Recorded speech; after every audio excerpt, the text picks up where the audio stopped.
সমস্ত আম্বিয়া নবী রাসূল এসেছে, কিন্তু রাসূল শব্দটি আল্লাহ স্পেশাল রেখে দিয়েছে। কেন রেখেছে? আমাদের কালমা হলো লা ইলাহা ইল্লাল্লাহ মুহাম্মাদুর রাসূলুল্লাহ সাল্লাল্লাহু আলাইহি ওয়াসাল্লাম। এটা হলো আমাদের কালমা, ঠিক কি না?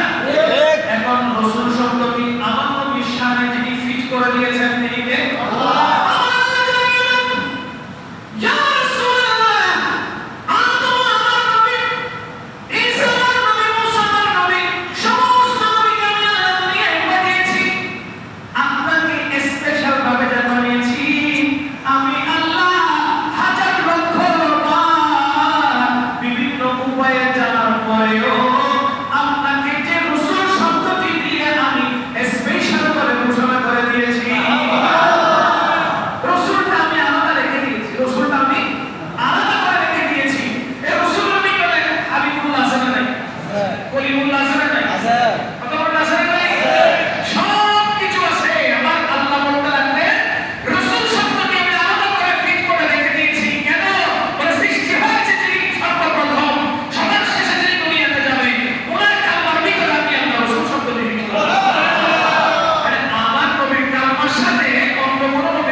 আল্লাহ আমাকে সেইভাবে সৃষ্টি করেছেন।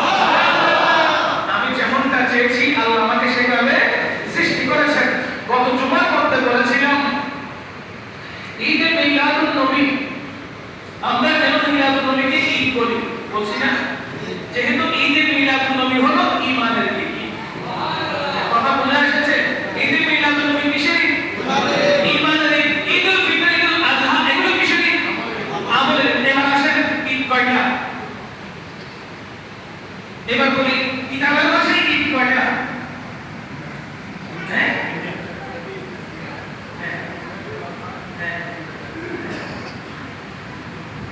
যারা স্কুল, কলেজ, ইউনিভার্সিটিতে পড়েছে তাদের একটি ইসলামী শিক্ষা সাবজেক্ট আছে না? জেনারেল লাইনে যারা পড়ছে তারা ঈদ পাইছে দুইটা।